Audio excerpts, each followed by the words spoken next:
Jack Reynolds gara sa Jeep Grand Cherokee noir devant un somptueux manoir à 2 étages de Beverly Hills. L'horloge venait de sonner 7 heures du matin, et le soleil californien transformait déjà l'asphalte en fournaise. Il achevait tout juste une autre nuit éprouvante à protéger Edward Crowe, ce magnat des médias, dont l'empire journalistique tenait tout le pays sous son emprise.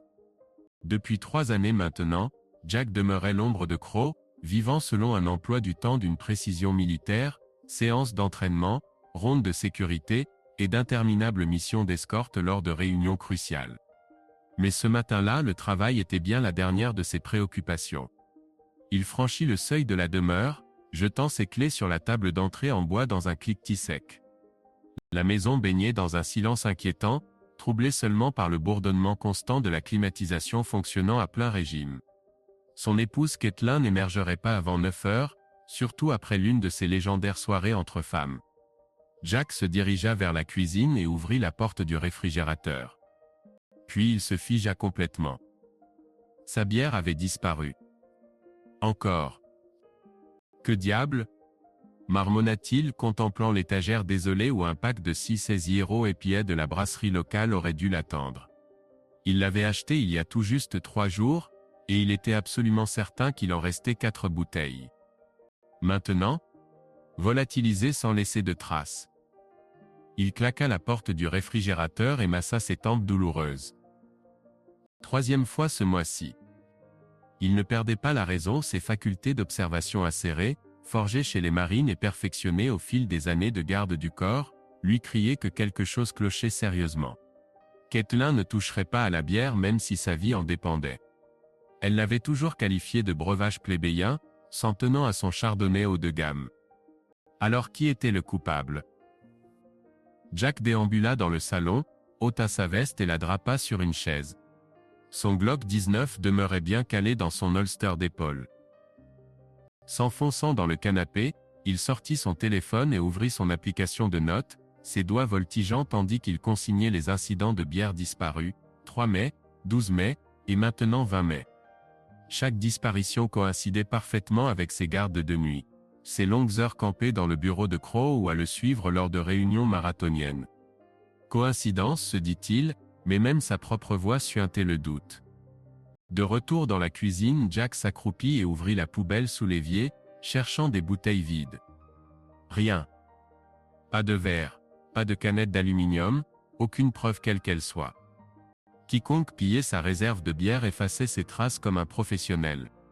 Ce détail lui glaça le sang dans les veines. Soudain, des pas résonnèrent à l'étage. Caitlin amorçait sa descente. Jack referma prestement la poubelle et se posta contre le comptoir de la cuisine, bras croisés tel une sentinelle. Elle glissa dans la cuisine, enveloppée d'un peignoir de soie, ses cheveux blonds torsadés en un chignon négligent. Son maquillage semblait témoigner d'une nuit où elle s'était effondrée sans prendre la peine de se démaquiller, légèrement barbouillée et narrant sa propre histoire. « Bonjour », dit Caitlin sans croiser son regard, se dirigeant directement vers la machine à café et tâtonnant avec les capsules. « Bonjour », répondit Jack, scrutant chacun de ses gestes. « Bien dormi ? Très bien », haussa-t-elle les épaules avec une indifférence étudiée. « Et toi ? Debout toute la nuit avec Crowe encore une fois. »« Oui », dit Jack conservant un ton neutre. « Juste un autre service. » Caitlin acquiesça distraitement, toujours concentrée sur son rituel caféiné. Jack l'observait comme un faucon, cherchant la moindre faille dans sa routine habituelle. Ses mouvements paraissaient assez normaux, mais quelque chose dans sa voix semblait distant. Détaché. « Es-tu rentré tard hier soir ?» demanda-t-il, luttant pour paraître désinvolte. Caitlin posa sa tasse et croisa finalement son regard. Ses yeux bleus paraissaient calmes, mais Jack perçut quelque chose. Elle prenait juste un temps de trop pour formuler sa réponse. « Pas vraiment, » dit-elle finalement. « J'étais chez Sarah. Nous avons bu du vin et simplement bavardé, tu sais comment ça se passe. »« Ah, soirée vin, » acquiesça Jack. « Que buviez-vous ? » « Eh bien oui, » sourit-elle, mais quelque chose dans ce sourire sonnait faux. « Du Kim Crawford. » Rien de sophistiqué. Jack hocha la tête en retour, mais son esprit établissait déjà des connexions. Il se souvenait distinctement d'avoir vu une bouteille de chardonnay à moitié vide dans le réfrigérateur, bien que Kathleen eût affirmé qu'elle n'avait rien ouvert de nouveau récemment. Il décida de laisser passer pour l'instant, mais archiva cette incohérence pour plus tard. « Je vais prendre une douche », annonça-t-il se détachant du comptoir. Puis aller à la salle de sport. « D'accord », répondit Kathleen, déjà absorbée par l'écran de son téléphone. « À ce soir. Si Crow ne me retient pas tard, » dit Jack se dirigeant vers les escaliers. Dans la salle de bain, il ouvrit la douche à fond mais demeura entièrement vêtu, l'esprit en ébullition. Au lieu de cela, il sortit son téléphone et envoya un message à son ami Mike, un ancien collègue marine qui travaillait maintenant dans la sécurité privée. « Mike, j'ai besoin de ton aide. Peux-tu vérifier si ma femme a quelque chose de bizarre en cours? Téléphone, réseaux sociaux, peu importe. Rien de spécifique, juste une intuition. » Mike répondit 1 minute plus tard. « Aucun problème, mon vieux. Donne-moi quelques jours. Quelque chose ne va pas. » « Je ne sais pas encore, » écrivit Jack. Mais la bière continue de disparaître du réfrigérateur. « Ah, sérieusement ?» répondit Mike. « Ce n'est pas quelque chose avec quoi il faut plaisanter. » Jack écrivit, « Vérifie simplement, d'accord. » C'est comme si c'était fait. Jack rangea le téléphone et se regarda dans le miroir. Son visage orné d'une barbe naissante et d'une cicatrice au-dessus du sourcil gauche, paraissait las. Il était en excellente forme pour un homme de 35 ans, 1,80 m, larges épaules, bras musclés, mais les derniers mois de son mariage avec Kathleen l'avaient vidé de son énergie. Il s'était marié 5 ans auparavant quand elle était organisatrice d'événements et semblait parfaite. Belle, intelligente, trouvait toujours les mots justes. Mais désormais leur conversation était devenue triviale, et ses sorties nocturnes entre filles se faisaient de plus en plus fréquentes. Il prit une douche, enfila ses vêtements de sport et descendit. Kathleen n'était plus dans la cuisine. Sa tasse reposait dans l'évier, à moitié vide. Jack ouvrit de nouveau le réfrigérateur, juste pour s'assurer. Pas de bière. Il remarqua cependant que la bouteille de chardonnay était maintenant vide. Il se souvenait distinctement qu'elle était à moitié pleine hier. « Intéressant, » dit-il à voix haute. Jack prit ses clés et se rendit à la salle de sport où il s'entraînait 5 fois par semaine. Ce n'était pas celle luxueuse que fréquentait Kathleen, mais un club de boxe à l'ancienne à Santa Monica avec l'odeur de la sueur et des sacs lourds. Là il pouvait évacuer sa tension et réfléchir. À la salle il retrouva Tony, son entraîneur, un colosse avec des tatouages dans le cou. « Hé Jack, pourquoi cette mine sombre ?» demanda Tony, tandis que Jack déroulait ses bandes de protection. « Oh, rien, » répondit Jack en enfilant ses gants. « La maison est un chaos. »« Ta femme ?» sourit Tony. « Quoi, elle dépense encore ton argent en vêtements ? » Si seulement, dit Jack, elle semble gaspiller ma bière. Tony éclata de rire. « De la bière ? Sérieusement ? Je croyais que madame ne buvait que du vin à $300. C'est ce que je pensais, dit Jack en commençant à travailler sur le sac. Mais quelqu'un boit mes IPA pendant mon absence. Tu as peut-être un fantôme ? Plaisanta Tony. Peut-être, dit Jack, mais sa voix était grave. Ou quelqu'un d'autre ? Tony siffla. Écoute, mon vieux, tu es garde du corps. Tu as du flair pour les ennuis. Si quelque chose cloche, tu le découvriras. Je creuse déjà, dit Jack en frappant le sac de frappe. Je creuse déjà. Après l'entraînement, Jack se rendit au bureau de Crow pour discuter du planning de la semaine suivante. Edward Crow était assis derrière un bureau imposant dans son bureau au dernier étage d'un gratte-ciel du centre-ville de Los Angeles. Il avait 55 ans, mais en paraissait 40, svelte avec des cheveux grisonnants et une barbe soigneusement taillée. Il portait un costume à $10 000 et sirotait son café dans une tasse ornée du logo de son entreprise. « Jack, » dit Crow, toujours rivé à son ordinateur portable. « Nous nous envolons pour New York la semaine prochaine. 5 journées de rendez-vous avec des investisseurs. Tu es partant ? Toujours prêt pour les affaires ? Patron, répondit Jack, debout près de la porte. Il ne s'assied jamais à moins que Crow ne le lui demande. D'accord, dit Crow en le regardant. Ça va? Tu as l'air de ne pas avoir fermé l'œil. Je dormais, dit Jack, juste quelques menus tracas domestiques. Crow haussa un sourcil. Caitlin. Jack haussa les épaules. Peut-être rien de grave. Je vais démêler tout cela. Démêle donc, dit Crow, j'ai besoin de toi avec les idées claires. Si quoi que ce soit arrive, dis-le-moi, je te donnerai ta journée. Ce ne sera pas nécessaire, dit Jack. Je peux gérer. Je te fais confiance, dit Crow en retournant à son ordinateur portable. Je suis libre jusqu'à demain. Jack acquiesça et quitta le bureau. Dans l'ascenseur, il rouvrit les notes sur son téléphone. Il ajouta une nouvelle ligne. Vérifier quand Caitlin quitte la maison. Surveiller sa voiture. Quand Jack rentra chez lui à 18h, il trouva Caitlin dans le salon. Elle était assise sur le canapé, faisant défiler quelque chose sur sa tablette. Elle portait des vêtements de sport moulants comme si elle se rendait à la salle de sport. « Salut », dit Jack en posant son sac près de la porte, « tu vas au yoga ?» « Oui », répondit Caitlin sans lever les yeux. Le cours commence dans une demi-heure. « Avec Sarah ?» demanda-t-il en se souvenant de son amie. « Non, seule, dit-elle. Sarah est occupée. »« Je vois, dit Jack. Et tu traînais avec elle hier, n'est-ce pas ?» Caitlin le regarda, son visage se crispant une seconde. « Oui, avec elle. »« Quel genre d'interrogatoire ?» ?»« Je n'interroge pas, dit Jack en levant les mains. Je me demande simplement comment mon épouse passe son temps. Je passe un moment délicieux, dit-elle en se levant. Il faut que je me prépare. Bien sûr, dit Jack, à plus tard. Caitlin monta à l'étage et Jack se dirigea vers la cuisine. Il ouvrit le réfrigérateur et vérifia les étagères. La nouvelle bouteille de chardonnay était toujours là, mais elle avait été ouverte. Il secoua la tête. Quelque chose clochait, et il allait découvrir quoi. Plus tard, après le départ de Caitlin, Jack s'installa à la table de la cuisine avec son ordinateur portable. Il ouvrit le site web de la brasserie où il achetait sa IPA, et commanda un nouveau pack. Mais cette fois, il décida de faire autre chose.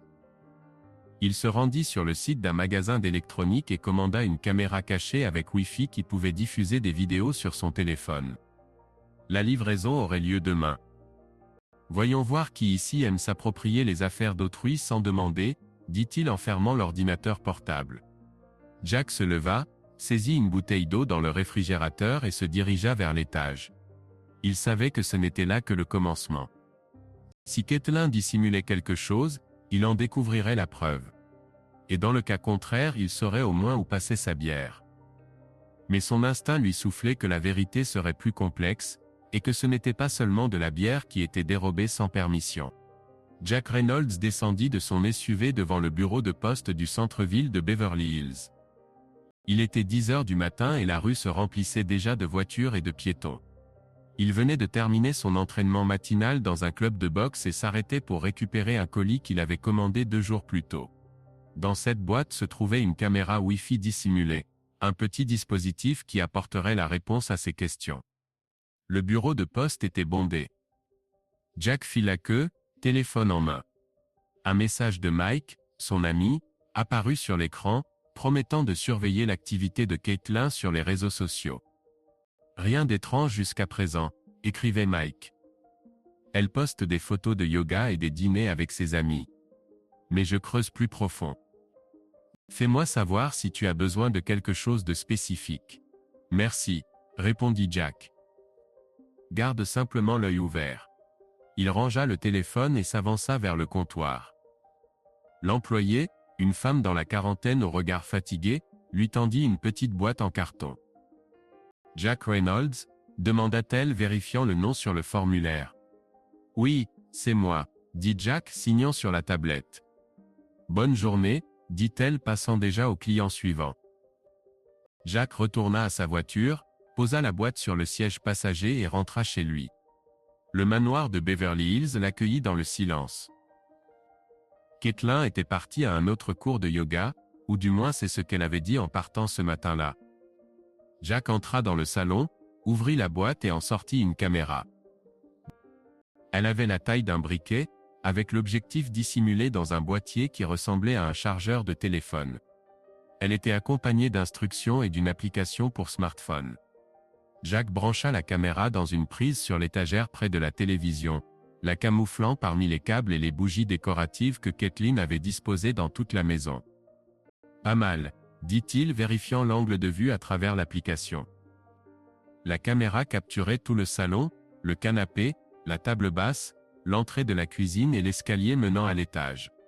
Si quelqu'un entrait, elle le verrait. Jack testa l'enregistrement, se déplaça dans la pièce, puis regarda la vidéo. La qualité était nette, l'audio clair. Il configura les notifications sur son téléphone pour que l'application l'alerte en cas de mouvement dans le salon lorsqu'il ne serait pas à la maison. Une fois qu'il fut certain que tout fonctionnait, il déposa la boîte dans la poubelle du garage afin que Caitlin ne soupçonne rien. Maintenant nous attendons, dit-il en refermant le réservoir. De retour à la maison, Jack pénétra dans la cuisine et ouvrit le réfrigérateur. Son nouveau pack de 6 bières Asi Hero IPA était là, intact. Il les avait marquées d'un petit point au sommet de chaque bouteille avec un feutre. Si quelqu'un prenait la bière, il s'en apercevrait. À cet instant, la porte d'entrée claqua. Caitlin était de retour. Jack referma le réfrigérateur et se tourna vers la porte. Elle entra dans le salon, tenant un sac de sport et une bouteille d'eau. Ses cheveux blonds étaient tirés en une queue de cheval haute, et elle arborait un sourire que Jack trouvait un peu trop satisfait. « Salut », dit Caitlin en jetant son sac sur le canapé. « Tu es à la maison ?» ?»« Oui », dit Jack en sortant de la cuisine. « Je viens juste de passer. Comment s'est passé le yoga ?»« Formidable, dit-elle en ouvrant une bouteille d'eau. Le nouveau professeur est extraordinaire, si intense. Un nouvel entraîneur, demanda Jack en essayant de paraître indifférent. Qu'est-il arrivé à l'ancien? Il n'a pas pu tenir le coup. Oh, elle a démissionné, dit Kelsa en agitant la main. Ce type est meilleur. Il sait comment maintenir un groupe en éveil. Un homme, dit Jack en s'appuyant contre l'encadrement de la porte, les bras croisés. Caitlin le regarda, son sourire s'estompant légèrement. Oui, un homme, Brad, je crois. Quel genre de questions poses-tu? Jack, cela te dérange-t-il? Aucune question, dit-il en haussant les épaules. Je m'entraîne, dit-elle en levant les yeux au ciel. Tu pourrais le faire aussi. Tu es toujours au travail. Le travail paie pour cette maison, dit Jack. Et ton yoga aussi d'ailleurs. Caitlin renifla et se dirigea vers les escaliers. Je vais prendre une douche. Ensuite je vais chez Sarah, elle m'invite à déjeuner. Sarah encore, demanda Jack, tu traînes avec elle tous les jours. Pas tous les jours, répliqua sèchement Caitlin, gravissant déjà les marches. Ne commence pas, Jack. Je ne commencerai pas, dit-il, mais elle avait déjà disparu à l'étage. Le soir, Jack partit pour une garde chez Edward Crowe. Le patron se préparait à rencontrer des associés dans le bureau, et Jack devait vérifier la sécurité des lieux. Dans un gratte-ciel du centre-ville de Los Angeles, il fit le tour de la salle de conférence, vérifia les fenêtres, les portes et le système de vidéosurveillance. Tout est en ordre, demanda Crowe en entrant dans la pièce. Il portait un costume bleu marine et tenait une tablette. Comme toujours, dit Jack, personne n'entrera tant que je serai là. Très bien, dit Crowe en s'asseyant à la table. Assieds-toi, Jack. Parlons. Jack s'assit en face de lui.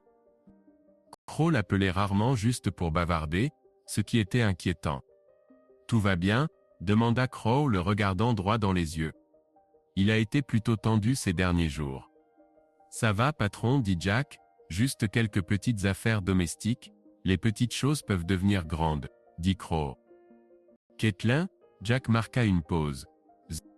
Peut-être rien de grave encore. Peut-être, répéta Crowe se penchant en arrière dans sa chaise. Écoute, j'ai vécu cela.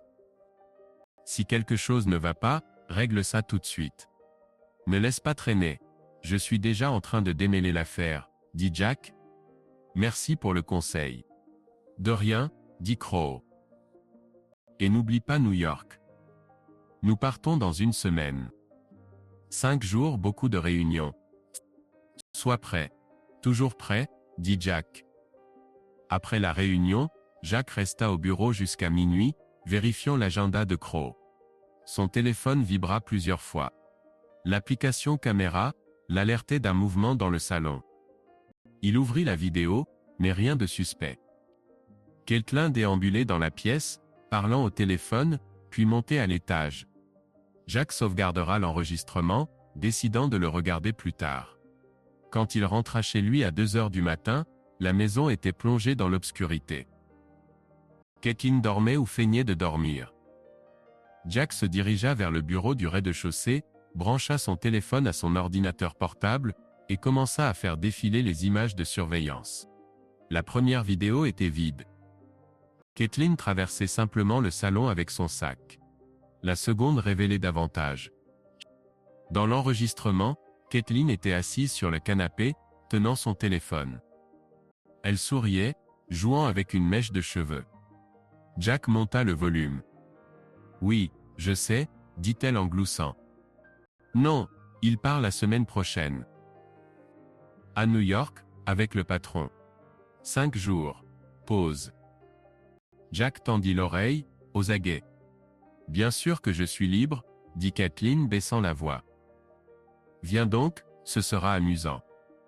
Mais ne sois pas en retard comme la dernière fois. » Elle rit, puis ajouta, « D'accord, à plus tard.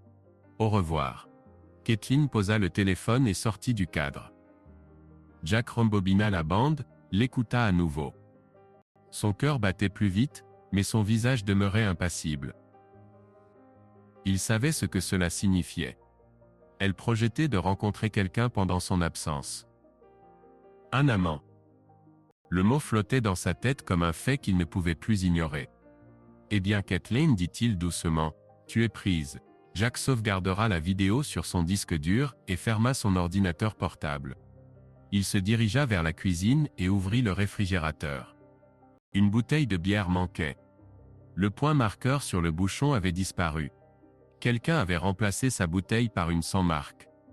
Ce n'était pas n'importe quelle bière. C'était un signe. Le matin, il appela Mike. « Mike, » dit Jack quand il répondit, « as-tu trouvé quelque chose ? Juste des photos pour l'instant, dit Mike. Mais il y a une chose. Elle a aimé des publications de quelques entraîneurs de sa salle de sport. Brad Taylor, beaucoup de mentions j'aime. Trop. Brad, répéta Jack. Renseigne-toi sur lui. Tout ce que tu peux trouver. Où il habite, avec qui il traîne, tout. Compris, dit Mike. Es-tu sûr de vouloir creuser ? S'il y a quelque chose là-dessous, tu pourrais ne pas aimer ce que tu découvres. Je sais déjà ce que je n'aimerais pas, dit Jack. Donne-moi juste les faits. D'accord, dit Mike. Laisse-moi un jour ou deux. Jack raccrocha et regarda la caméra du salon. Elle fonctionnait toujours. Il savait qu'enregistrer seul ne suffisait pas. Il avait besoin de preuves qui ne laisseraient aucune chance à Caitlin de s'en sortir. Et il allait les trouver. 5 jours à New York, dit-il, se remémorant les paroles de Caitlin. Voyons qui viendra s'amuser. Jack ouvrit son ordinateur portable et commença à chercher des informations sur Brad Taylor. Les réseaux sociaux de l'entraîneur regorgeaient de photos, posant à la salle de sport, souriant avec des clients, se vantant de cocktails dans des bars branchés. Jack remarqua quelques commentaires de Caitlin. Rien d'évident, mais suffisant pour confirmer une connexion. Il ferma l'ordinateur et se leva. Il était temps d'agir. La caméra lui avait donné son premier fragment de vérité, mais ce n'était pas suffisant. Il décida de suivre Caitlin. Jack Reynolds était assis dans son Jeep Grand Cherokee noir sur le parking en face de la salle de sport UP Pulse Fitness à West Hollywood. Il était 11 heures du matin et le soleil tapait si fort que le bitume semblait brûlant. Il avait mis des lunettes de soleil et une casquette de baseball pour se fondre parmi les habitants du quartier, bien que ses larges épaules et son allure militaire restent remarquables. Jack surveillait Caitlin. Après l'avoir surprise sur caméra en train de planifier une rencontre avec quelqu'un pendant qu'il serait à New York, il avait décidé d'agir. Elle était partie pour le yoga encore ce matin, et Jack l'avait suivie. Sa Mercedes blanche était garée sur le parking de la salle de sport. Jack vérifia son téléphone. L'application de la caméra du salon n'avait envoyé aucune nouvelle notification. Il savait que Caitlin était là, mais il voulait voir à qui elle parlait. Le nom de Brad Taylor que Mike avait mentionné ne cessait de lui revenir à l'esprit. Un entraîneur de cette même salle de sport dont Caitlin aimait les publications sur les réseaux sociaux bien trop souvent. Jack sortit les jumelles de la boîte à gants et les dirigea vers l'entrée de la salle.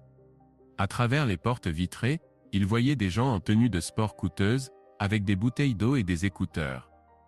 Caitlin sortit 20 minutes plus tard en leggings moulants et un haut, avec un sac à l'épaule. À côté d'elle se tenait un homme grand et bronzé, aux cheveux parfaitement coiffés et au sourire d'un blanc immaculé. Jack le reconnut immédiatement d'après une photographie sur les réseaux sociaux. Brad. Voilà donc ce que tu es, un misérable, murmura Jack en abaissant ses jumelles. Ils marchaient côte à côte, Caitlin riant aux éclats, effleurant son bras de ses doigts. Jack sentit le sang affluer à son visage, mais demeura impassible. Il sortit son téléphone et commença à filmer à travers le pare-brise. Caitlin et Brad se dirigèrent de l'autre côté de la rue vers le Greenleaf, un établissement tendance proposant salades végétaliennes et smoothies. Jack descendit de voiture, gardant ses distances, et les suivit. Le café était bondé. Jack s'installa à une table dans un coin, commandant un café pour ne point attirer l'attention. Caitlin et Brad prirent place près de la fenêtre et Jack pouvait les observer à travers la vitre. Ils étaient assis tout près l'un de l'autre. Caitlin se penchant vers lui tandis que Brad posait son bras sur le dossier de sa chaise. À un moment donné, Caitlin l'enlaça et ils éclatèrent de rire. Jack sortit son téléphone, prit quelques clichés, saisissant l'instant où leurs mains s'entrelacèrent. La photographie était nette. Caitlin enlaçant Brad, tous deux souriant comme un couple d'amoureux. Cela suffit, se dit Jack en rangeant son téléphone. Il termina son café, laissa un pourboire et sortit. Son cœur battait la chamade, mais son esprit demeurait lucide. Voilà la preuve, non plus un simple soupçon, mais un fait avéré. Il regagna sa voiture et envoya la photographie à Mike. « Est-ce bien lui ?» écrivit Jack. « Brad Taylor ?» Mike répondit au bout d'une minute. « C'est bien lui, sans aucun doute. »« Veux-tu que je creuse davantage ?» ?»« Oui, écrivit Jack. »« Découvre où il se rend, qui il fréquente, tout. »« Compris, mon vieux, ce sera fait. » Jack mit le contact et rentra chez lui. Il savait que Caitlin reviendrait plus tard, elle avait mentionné retrouver une amie après le yoga. Cela lui donnait le temps de réfléchir. Cette photographie constituait un premier pas, mais il désirait en savoir davantage.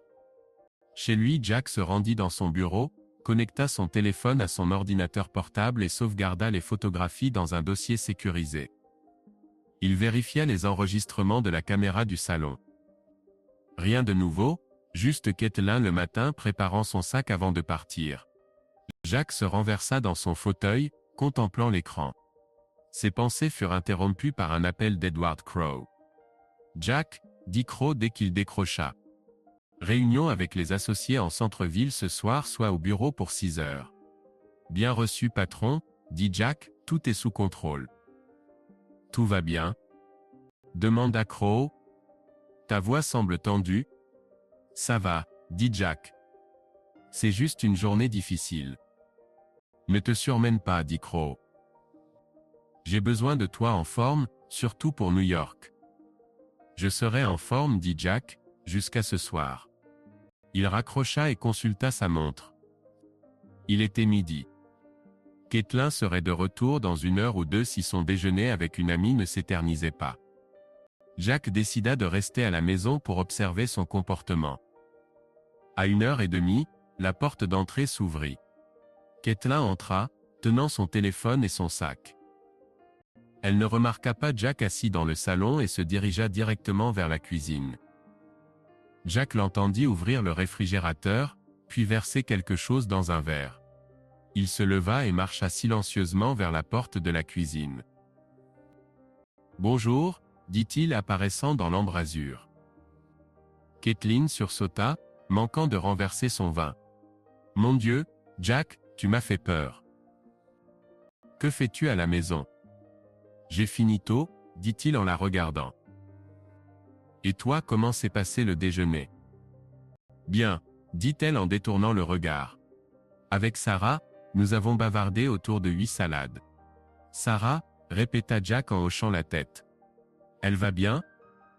Oui, je vais bien, dit Caitlin en posant son verre sur le comptoir. Pourquoi demandes-tu cela ? Simple curiosité, dit Jack en croisant les bras. Tu passes beaucoup de temps avec elle. Caitlin le regarda, son visage se crispant. Est-ce encore un interrogatoire ? Je ne peux pas voir mon ami. Tu peux, dit Jack. J'ai juste remarqué que tu étais toujours par Mont et par Vaux. Je ne disparais pas, répliqua-t-elle sèchement. Je vis ma vie, Jack. Tu es toujours au travail et je suis censé rester à la maison à m'ennuyer. Personne ne te demande de t'ennuyer, d'ailleurs tu pourrais aussi aller travailler, pas pour l'argent, mais en général pour t'épanouir. Pour ainsi dire, dit Jack. Mais il serait agréable de savoir où se trouve mon épouse. Caitlin leva les yeux au ciel et prit son téléphone. Je dois passer un appel. Je monte à l'étage. Bien sûr, dit Jack en la regardant partir. Il attendit qu'elle monte les escaliers puis retourna au salon. La caméra sur l'étagère fonctionnait toujours. Jack s'assit sur le canapé, sortit son téléphone et vérifia ses notifications. Rien de nouveau. Il décida de rester à la maison jusqu'à son service, pour voir ce que Caitlin ferait ensuite. Une demi-heure plus tard, il entendit sa voix d'en haut. Elle parlait au téléphone et son ton était trop animé. Jack monta silencieusement les escaliers, s'arrêtant à la porte de la chambre. La porte était légèrement entr'ouverte et il entendait chaque mot. « Sarah, tu ne vas pas le croire, » dit Caitlin en gloussant. « Il est si séduisant. Je veux dire, ce type est un rêve. Nous sommes allés dans un café après l'entraînement aujourd'hui, et il est si mignon, tu sais. » Jack se figea, serrant les poings. Il continua d'écouter. « Non, Jack ne sait rien, » dit Caitlin en baissant la voix. Il est toujours à son travail et la semaine prochaine il part pour New York. 5 jours, Sarah. 5 jours de liberté. Elle éclata de rire, et Jack sentit le sang battre à ses tempes. Il avait envie de faire irruption et de provoquer un esclandre, mais il se retint. Ce n'était pas le moment. Oui, Brad, continua Caitlin. C'est un entraîneur. Il est si musclé et son sourire, oh mon Dieu, je fonds littéralement. Nous avons passé du temps ensemble à quelques reprises et il est comme tu sais, Sarah dit quelque chose, et Caitlin rit de nouveau. Non, je fais attention. Jack ne soupçonnera rien. Il est trop occupé avec son corbeau. Jack s'éloigna de la porte, descendit l'escalier et s'installa dans le salon. Il écrivit à Mike, « Je n'ai pas besoin de confirmation. J'ai déjà tout découvert. » C'est confirmé. C'est Brad. Trouve-moi tout ce que tu peux sur toutes ces affaires. Mike répondit, compris. Comment tu tiens le coup? Je tiens le coup, écrivit Jack, mais ce n'est que le commencement. Jack se leva, saisit ses clés et se rendit en voiture au bureau de Crow. En chemin, il pensa à Caitlin, à Brad, à ce qu'il devait faire ensuite. Il se souvint du contrat prénuptial qu'ils avaient signé 5 ans auparavant. Si elle le trompait, elle perdrait tout. La maison, l'argent, le confort. Jack savait que c'était son atout maître, mais il ne voulait pas simplement divorcer. Il voulait qu'elle paie pour sa trahison. Au bureau, Crow le retrouva dans la salle de conférence. « Jack, » dit Crow en le regardant, « tu as l'air prêt à tuer quelqu'un. »« Juste fatigué, » dit Jack en forçant un sourire, prêt pour la soirée. « Je suis prêt, » dit Crow.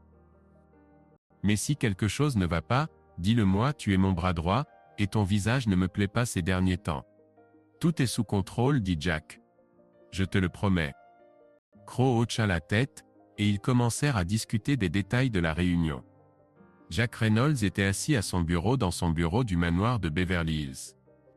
Sur l'écran de son ordinateur portable se trouvait une vidéo de la caméra du salon. Caitlin, sa femme, prenant des arrangements au téléphone pour retrouver son amant pendant que Jack était à New York avec son patron. Sur le téléphone à côté de lui se trouvait une photo de Caitlin et Brad Taylor s'enlaçant dans un café de West Hollywood. Ces paroles entendues la veille résonnaient dans sa tête, 5 jours de liberté. Jack serra les poings, mais son visage demeura impassible. Il n'allait pas crier ni faire de scène. Caitlin et son entraîneur paieraient pour leur trahison, et il savait comment s'y prendre. Jack prit son carnet, et commença à écrire. Ses pensées étaient plus claires que jamais. Des années de service dans les marines, et comme garde du corps lui avaient appris à agir de sang-froid. Il se souvint de l'accord prénuptial qu'ils avaient signé 5 ans auparavant. Si l'infidélité de Caitlin était avérée, elle perdrait tout. Sa demeure, sa fortune, son confort. Le divorce était inévitable, mais Jack aspirait à davantage. Il voulait qu'elle ressente les conséquences de ses actes. Pour graver cela dans sa mémoire, il composa le numéro de Mark Levine, son avocat. Mark était un ancien juriste militaire qui œuvrait désormais pour une clientèle fortunée de Los Angeles. Le téléphone sonna 2 fois avant que Mark ne décroche. Jack, dit Mark, la voix enjouée. Que se passe-t-il? Tu n'appelles jamais sans raison. J'ai besoin de ton aide, dit Jack en fixant l'ordinateur portable. Il s'agit de Caitlin. Je veux divorcer. Vraiment? Mark marqua une pause. D'accord. Raconte-moi. Qu'as-tu en ta possession? Des preuves, dit Jack, des vidéos d'elle planifiant un rendez-vous galant avec un autre homme, des photographies d'eux ensemble, et je l'ai entendu se vanter auprès de son ami au sujet de son entraîneur personnel. Voilà qui est substantiel, dit Mark. Le contrat de mariage est-il toujours en vigueur? Tu avais mentionné une clause concernant l'adultère. Oui, dit Jack. Si je le prouve, elle se retrouvera les mains vides. Très bien, dit Mark, envoie-moi tout. Vidéo, photographie, rédige un compte-rendu de la conversation. Je vais commencer à préparer les documents. Mais Jack, es-tu certain? C'est un pas considérable. J'en suis certain, dit Jack, la voix inébranlable. Elle m'a trahi. Je ne lui pardonnerai pas. Compris, dit Mark. Viens au bureau demain. Nous en discuterons. Et garde ton sang-froid. D'accord, pas de sottise. Je vais bien, dit Jack. Tout est sous contrôle. Je te crois, dit Mark. À demain. Jack raccrocha et ouvrit sa messagerie électronique. Il joignit la vidéo de la caméra, la photographie du café, et rédigea une brève description de la conversation de Caitlin avec Sarah. Après avoir envoyé le courriel, il se renversa dans son fauteuil. Les documents constituaient la première étape. À présent, il devait prendre Caitlin et Brad en flagrant délit pour qu'ils ne puissent échapper aux conséquences. Il savait comment procéder et commença à réfléchir à la manière d'orchestrer le tout. Jack appela Mike, son ami qui collectait des informations sur Brad. « Mike, » dit Jack lorsqu'il décrocha, « quoi de neuf concernant Taylor ?»« Salut, » dit Mike, « j'ai trouvé quelques éléments. » Brad Taylor, 28 ans, loue un appartement à West Hollywood. S'entraîne chez Pulse Fitness. Aime faire la fête, fréquenter les bars, et prendre des photos avec ses clientes. Semble avoir un penchant pour séduire les femmes fortunées. Je le sais déjà, dit Jack. Quoi d'autre? Voit-il quelqu'un d'autre que Caitlin? Ce n'est pas encore clair, dit Mike. Il y a une cliente, une brune d'environ 35 ans. Il converse beaucoup, mais rien de concret. Il a aussi des dettes, un prêt automobile, quelques milliers de dollars d'arriérés. Des dettes, répéta Jack. Intéressant. Creuse davantage, où il traîne, avec qui il passe du temps. Je m'en occupe, dit Mike. Tu as quelque chose en tête, n'est-ce pas? Oui, dit Jack, Mais il vaut mieux que tu ne le saches pas. D'accord, dit Mike. Assure-toi simplement de ne pas tout gâcher, mon vieux. Si elle découvre que tu fouilles, ce sera amusant. Elle ne le saura pas, dit Jack. Je suis prudent. Il raccrocha et regarda son carnet. Jack commença à prendre des notes. Les dates de son voyage, l'emploi du temps de Kathleen, ses habitudes. Il savait qu'elle et Brad profiteraient de son départ. C'était sa chance. Il n'allait pas simplement les démasquer. Il voulait qu'ils se souviennent de cette leçon pendant longtemps. Kathleen arriva à la maison à 4 heures. Jack entendit la porte d'entrée claquer et ferma son ordinateur portable. Il se dirigea vers le salon où Kathleen enlevait ses baskets et jetait son sac sur le canapé.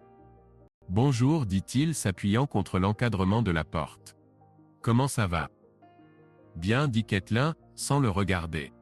« J'étais à la salle de sport, je suis fatigué. »« Encore avec Brad ?» demanda Jack, observant sa réaction. Kathleen se figea une seconde, puis le regarda. Oui, il dirigeait l'entraînement. Et alors ? Rien. Jack dit en haussant les épaules. Tu parles juste beaucoup de lui.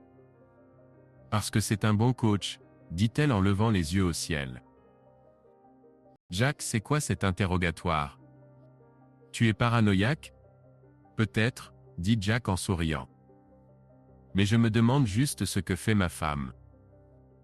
Je m'occupe de sport. Kathleen répliqua sèchement.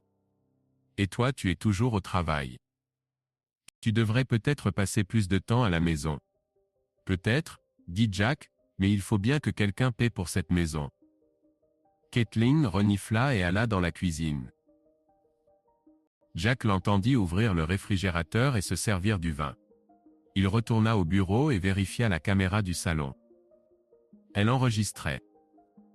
Si Kathleen téléphonait ou invitait quelqu'un, il le saurait. Le soir, Jack se rendit au bureau d'Edward Crowe. Le patron se préparait pour une réunion avec des investisseurs et Jack vérifia la salle de conférence, les fenêtres, les portes, les caméras. Crowe remarqua sa préoccupation. Jack, dit Crowe, s'asseyant à la table. Tu agis comme un robot aujourd'hui. Qu'est-ce qui ne va pas? Tout va bien, patron. Jack dit, vérifiant la serrure. Juste des affaires personnelles. Kathleen, demanda Crowe le regardant dans les yeux. Quelque chose comme ça, dit Jack. Mais je vais m'en sortir. Débrouille-toi, dit Crowe. Et n'oublie pas New York. On part dans une semaine. 5 jours, beaucoup de réunions. Je suis prêt, dit Jack. Je ne vous décevrai pas. Je sais, dit Crowe. Mais si quelque chose fait obstacle, dis-le-moi simplement. J'ai besoin de toi à 100%. Je suis à 100%, dit Jack, forçant un sourire. Après son service, Jack s'arrêta dans un café de Santa Monica pour retrouver Mike. Ils s'installèrent à une table en terrasse et commandèrent du café. Alors, qu'as-tu découvert? Demanda Jack en regardant son ami. Brad est un séducteur typique, dit Mike en ouvrant son ordinateur portable. Tiens, regarde, ses réseaux sociaux, ses messages. Il badine avec beaucoup de clientes, mais surtout avec Kathleen. De plus, il s'est rendu dans ton quartier à plusieurs reprises. La géolocalisation figure dans ses publications. Dans notre quartier? Demanda Jack se crispant. Oui, dit Mike, 2 fois la semaine dernière, 1 fois le soir quand tu étais de service. Salaud, dit Jack en serrant sa tasse. Quoi d'autre? Ses dettes s'accumulent, dit Mike, crédit automobile, carte de crédit, on dirait qu'il compte sur de riches conquêtes pour s'en sortir. Il a mal choisi sa proie, dit Jack, envoie-moi tout et continue à creuser. Je le ferai, dit Mike, mais Jack, que prépares-tu? Tu as l'air de te préparer pour la guerre. Pas la guerre, dit Jack, juste la justice.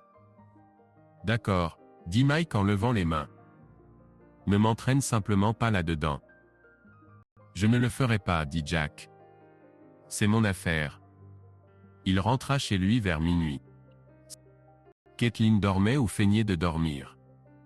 Jack se rendit dans la cuisine et ouvrit le réfrigérateur. Une bouteille de bière manquait. Il vérifia la capsule, aucune marque dessus. Brad ou quelqu'un d'autre était venu ici encore. Jack ricana. Il pensait qu'il ne remarquait rien. Ils allaient bientôt découvrir à quel point il se trompait. Le matin, Jack se rendit au bureau de Mark dans le centre-ville de Los Angeles.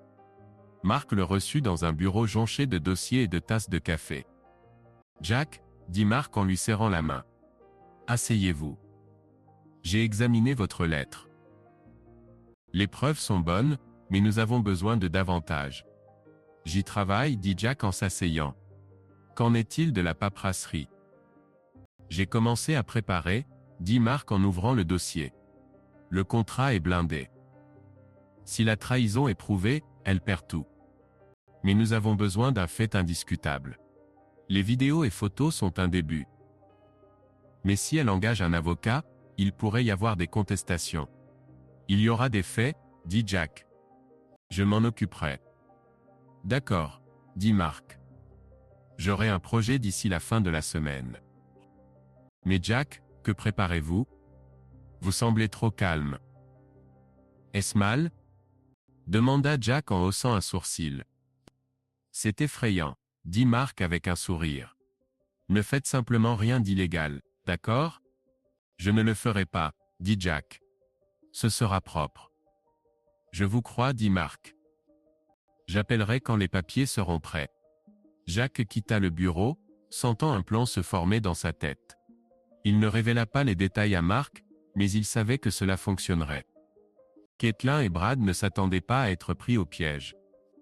Ils pensaient qu'il était un imbécile aveugle qui traînait avec son patron. Ils allaient bientôt découvrir qu'il se trompait. À la maison, il vérifia la caméra. Caitlin avait appelé son amie, mais elle n'avait rien dit de suspect. Jack savait que le temps jouait en sa faveur.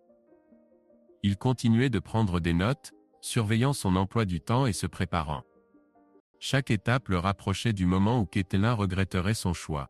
« Tu voulais la liberté ?» dit-il doucement, regardant la photo du café.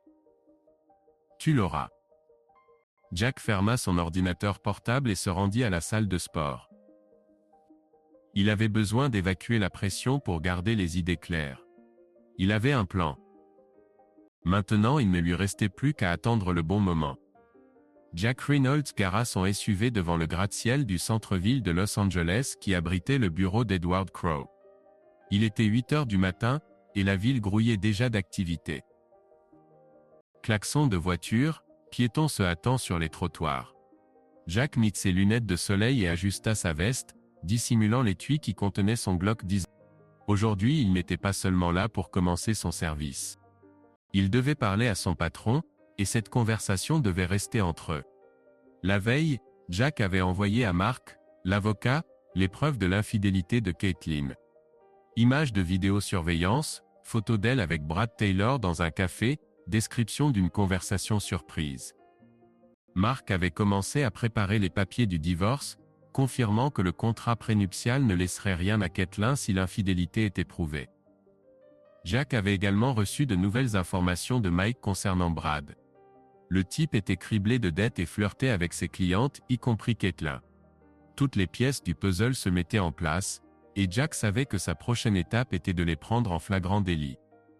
Pour cela, il devait modifier ses plans de voyage d'affaires à New York. Il entra dans le hall du gratte-ciel, salua d'un signe de tête le garde de sécurité à l'accueil, et prit l'ascenseur jusqu'au 35e étage. Le bureau de Crowe était l'incarnation du pouvoir, murs de verre, mobilier en cuir, vue sur la ville. La secrétaire, Linda, une femme dans la quarantaine aux cheveux parfaitement coiffés, sourit à Jack. « Bonjour Jack, dit-elle. Monsieur Crowe est là. Vous attend-il? Non, dit Jack.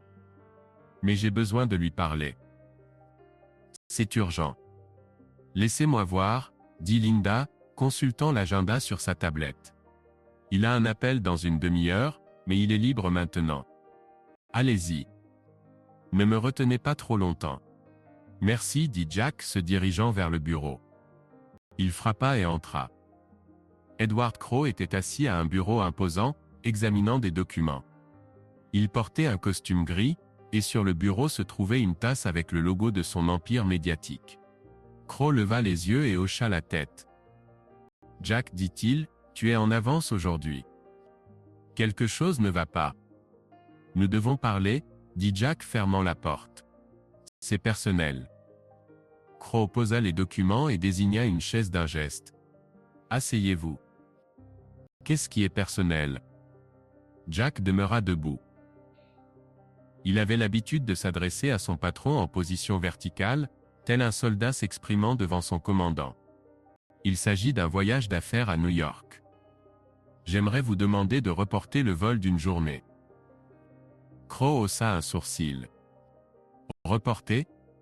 Voilà qui est nouveau. Pourquoi ? Circonstances personnelles, déclara Jack en le regardant droit dans les yeux. J'ai besoin d'une journée pour régler certaines affaires chez moi. Ensuite, je serai entièrement disponible. Crow se renversa dans son fauteuil, l'étudiant attentivement. Circonstances personnelles, donc. Kathleen ? Jack marqua une pause, puis acquiesça. Oui, rien qui puisse interférer avec le travail, mais j'ai besoin de régler cette situation. Vous n'êtes pas homme à demander sans raison valable, dit Crow. J'ai confiance en vous, Jack. Si vous dites que vous pouvez le faire, je vous crois. À quelle date dois-je reprogrammer ? Mardi au lieu de lundi, dit Jack. Rien d'autre ne change. D'accord, dit Crow en ouvrant son ordinateur portable. Je dirai à Linda qu'elle réorganise le vol et les rendez-vous. Mais Jack, êtes-vous certain que cela ne vous mettra pas hors service ? New York est un voyage important. Je suis présent, dit Jack d'une voix ferme. Ce n'est qu'une journée. Merci, patron. Crow hocha la tête. Je vous en prie. Si c'est quelque chose de grave, dites-le-moi simplement. Vous êtes mon meilleur élément.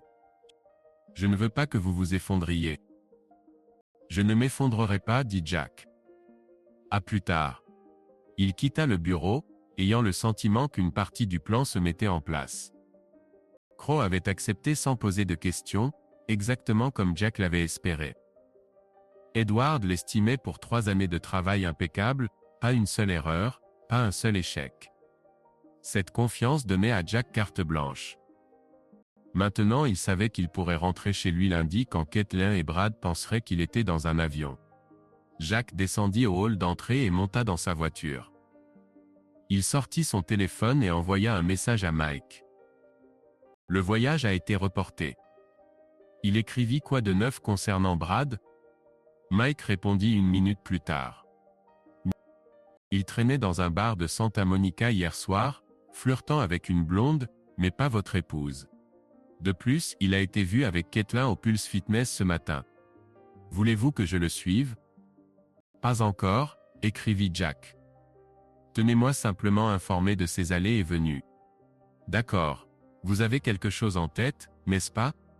Je vais examiner la situation, écrivit Jack. Merci. Il rangea son téléphone et rentra chez lui. Kathleen était censée être à la salle de sport, ce qui lui donnait le temps de vérifier les caméras. Il en avait installé une seconde hier dans la cuisine, dissimulée parmi les boîtes de café sur l'étagère. Maintenant il avait une vue sur les 2 pièces principales où Kathleen passait la plupart de son temps. Chez lui, Jack se rendit dans le bureau et ouvrit son ordinateur portable. Il vérifia les enregistrements des 2 caméras. Dans la cuisine, Kathleen avait bu du vin, et parlait au téléphone la veille au soir, mais elle n'avait rien dit de suspect. Dans le salon, elle était assise avec sa tablette, parcourant les réseaux sociaux. Jack remarqua qu'elle avait aimé la publication de Brad montrant une photo de la salle de sport avec la légende « Prêt pour davantage ». Il secoua la tête. Elle n'avait même pas essayé d'être discrète. Jack ouvrit le réfrigérateur. Une de ses bières manquait encore. Il vérifia les étiquettes du couvercle. Brad ou quelqu'un d'autre continuait de venir chez lui. Jack ferma le réfrigérateur et retourna dans son bureau. Il savait que Kathleen et Brad planifiaient un rendez-vous lundi quand il était censé prendre l'avion. Maintenant, avec le voyage reporté, il pourrait les surprendre. Kathleen rentra à 2 heures. Jack entendit la porte claquer et se rendit dans le salon. Elle jeta son sac de sport sur le canapé et enleva ses baskets.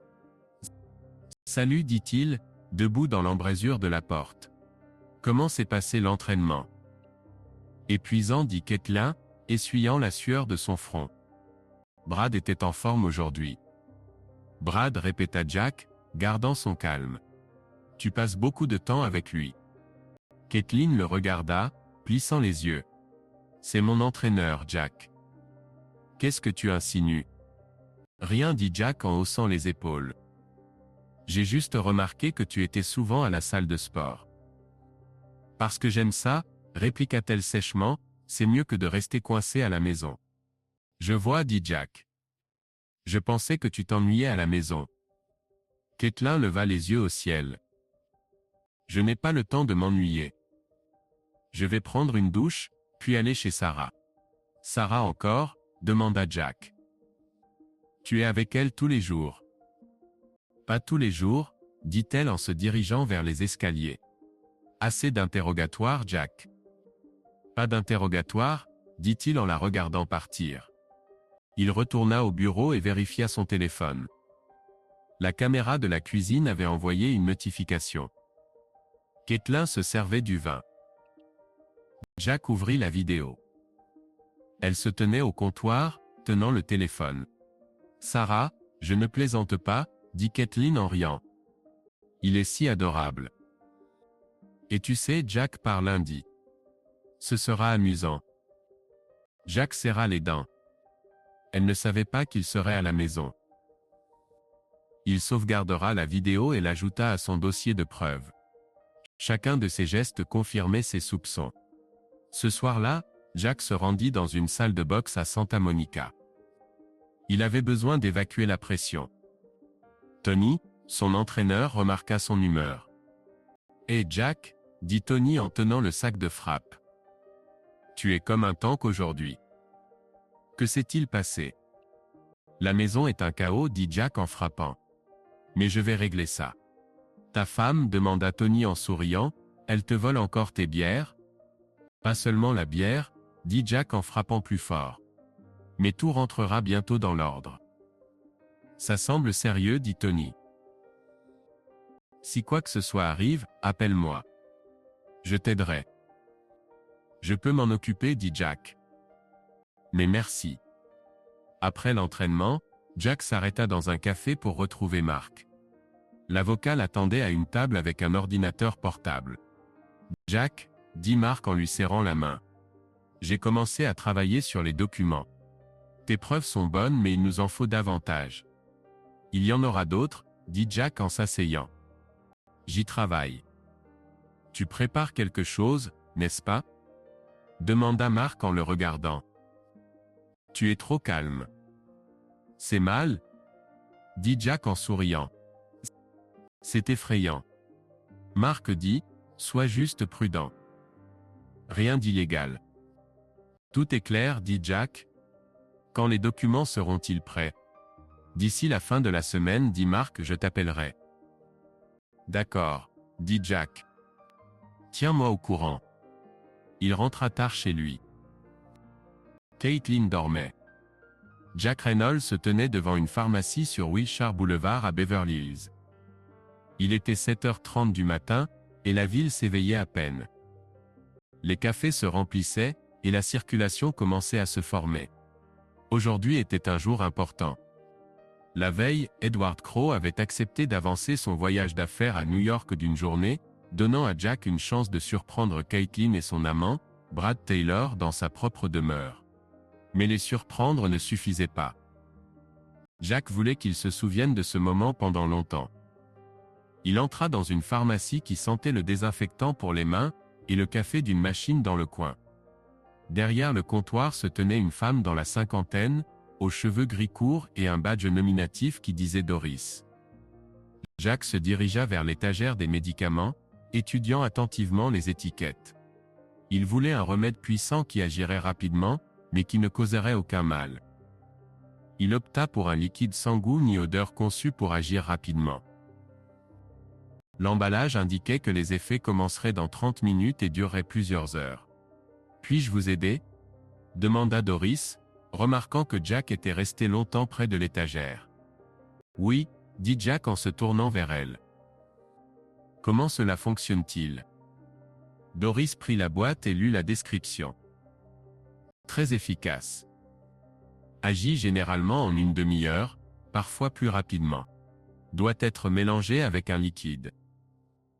La dose est d'une cuillère à soupe par poids adulte, sans danger si elle n'est pas dépassée. Et si on le mélange avec de l'alcool? Demanda Jack, essayant de paraître désinvolte comme de la bière ou du vin. Dory le regarda avec une légère surprise. Non recommandé, mais cela ne fera pas de mal. L'alcool peut accélérer l'effet. Pourquoi demandez-vous? Des amis ont des problèmes, dit Jack en haussant les épaules. Je veux m'assurer que cela fonctionne. Cela fonctionnera, dit Doris en souriant. Dites simplement à votre ami de ne pas en abuser. Une cuillerée à soupe, pas plus. Compris, dit Jack. J'en prendrai 2 flacons. Doris acquiesça, et scanna l'article à la caisse. Des dollars, espèces ou carte? Carte, dit Jack en tendant sa carte de crédit. Il quitta la pharmacie avec un sac contenant 2 flacons. Dans la voiture, Jack en ouvrit un et relut les instructions. Le dosage était clair. Une cuillerée à soupe pour une personne pesant jusqu'à 80 kg. Kathleen pesait environ 60 kg, Brad d'après sa photo environ 4. Jack décida d'user de tout avec sagesse. Il ne voulait empoisonner personne. Simplement leur offrir une soirée désagréable. Jack rentra chez lui, repassant les détails en revue. Kathleen et Brad avaient prévu de se retrouver lundi quand ils pensaient qu'ils s'envoleraient pour New York. Le voyage d'affaires reporté permettrait à Jack d'être rentré à 6 heures. Il savait qu'il boirait sa bière et son vin, une habitude à laquelle il s'était accoutumé, à en juger par les bouteilles qui ne cessaient de disparaître. Le remède rendrait leur rendez-vous inoubliable. La maison était silencieuse. Kathleen était partie à son cours de yoga matinal, comme à l'accoutumée. Jack entra dans la cuisine, ouvrit le réfrigérateur et en vérifia le contenu. Sa bière IPA trouble était toujours là. 5 bouteilles. La bouteille de chardonnay de Kathleen, à moitié vide, se trouvait dans la porte. Les seules autres choses dans le réfrigérateur étaient 2 canettes de soda et une bouteille d'eau. Parfait. Il n'aurait guère le choix. Cela marchera, dit Jack en refermant la porte. Il sortit la bière et le vin et les posa sur le comptoir. Puis il ouvrit le tiroir où il gardait ses outils et trouva une petite seringue pour un dosage précis. Jack mesura une demi-cuillerée à soupe du laxatif et l'injecta soigneusement dans une bouteille de bière à travers le bouchon, utilisant une aiguille fine. Il secoua la bouteille pour mélanger les liquides. Il fit de même avec 3 autres bouteilles de bière, et une bouteille de vin, essuyant soigneusement les bouchons pour s'assurer qu'il n'y avait aucune trace. Aucune chance, dit-il en remettant les boissons dans le réfrigérateur. Jack s'assura que tout paraissait normal. Il rangea la seringue et les flacons de médicaments dans le coffre-fort du bureau, le verrouillant avec une combinaison. Kathleen ne connaissait pas la combinaison, et il ne voulait pas qu'elle trouve accidentellement quelque chose de suspect. Tout devait paraître naturel. À ce moment-là, son téléphone vibra. C'était Mike, son ami, qui collectait des informations sur Brad. Jack, dit Mike quand il décrocha, j'ai trouvé quelque chose. Brad était dans votre quartier hier. Géolocalisation dans ses stories, un bar à 3 km de chez vous. Il me rendait visite, dit Jack en serrant le téléphone. La bière a encore disparu. Sérieusement, dit Mike. Ce type a du culot. Tu veux que je le file? Plus maintenant, dit Jack. Je vois, dit Mike. Tu manigances quelque chose, n'est-ce pas? Tu sembles trop calme. Je suis toujours calme, dit Jack. Merci, Mike. De rien, dit Mike. Évite simplement les ennuis. Jack raccrocha et se dirigea vers le salon. La caméra sur l'étagère tournait encore. Il ouvrit l'application et vérifia les images. Kathleen avait bavardé au téléphone hier, mais elle n'avait rien dit de nouveau concernant Brad. Caitlin rentra à 11 heures. Jack entendit la porte s'ouvrir et sortit du bureau. Elle jeta son sac de sport sur le canapé, et se dirigea vers la cuisine. « Salut, dit-il, debout dans l'embrasure. Comment s'est passé le yoga? Ça va, dit Caitlin en ouvrant le réfrigérateur. Elle sortit une bouteille d'eau. Brad nous a vraiment menés à la baguette aujourd'hui. Brad, dit Jack en l'observant. Tu es constamment à ces entraînements. Caitlin le regarda en plissant les yeux. C'est l'entraîneur, Jack. C'est son travail. Qu'est-ce que tu recommences encore? Rien, dit Jack en haussant les épaules. Caitlin leva les yeux au ciel et se dirigea vers l'étage. Il faut que je prenne une douche. Ensuite je vais chez Sarah. Jack retourna au bureau. À midi, Jack se rendit au bureau d'Edward Crowe. Le patron se préparait à rencontrer des partenaires, et Jack vérifia la pièce comme d'habitude. Crowe remarqua son silence. Jack, dit Crowe en s'asseyant à la table. As-tu réglé tes affaires personnelles? Presque, dit Jack en vérifiant la fenêtre. Merci d'avoir reporté le voyage.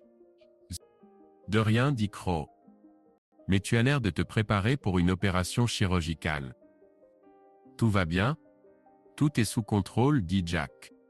Je te le promets. D'accord, dit Crowe. Tu es sûr que tu n'auras pas d'ennui avec la justice pendant que tu règles cette affaire? J'ai besoin de toi à New York à 100%. Non, je serai à 100%, dit Jack. Après son service, Jack s'arrêta dans une salle de boxe à Santa Monica. Tony, son entraîneur, le retrouva au bord du ring.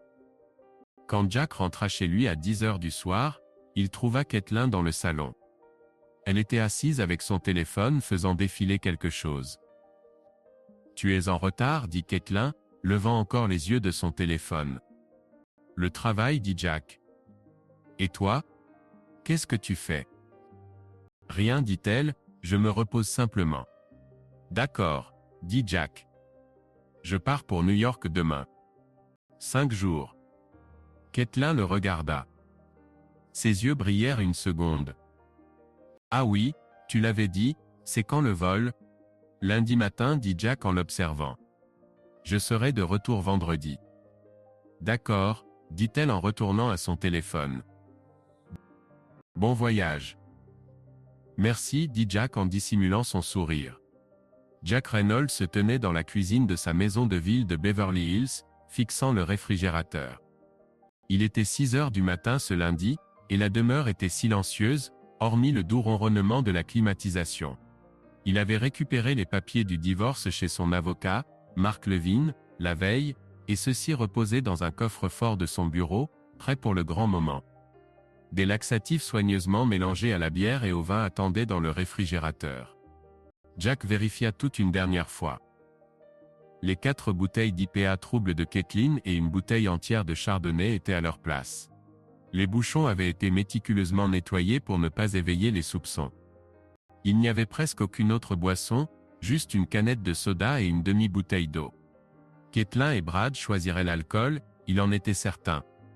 Jack referma le réfrigérateur et saisit la valise qu'il avait préparée pour la comédie. Aujourd'hui, il feindrait de partir pour New York avec Edward Crowe, bien que le voyage ait été reporté au lendemain. Caitlin, convaincu qu'il était à l'aéroport, inviterait Brad dans la maison. Jack reviendrait à 6 heures, les trouverait pris au piège, et lui remettrait les papiers. Il ressentit une satisfaction glaciale en imaginant cet instant. Fin de la première partie.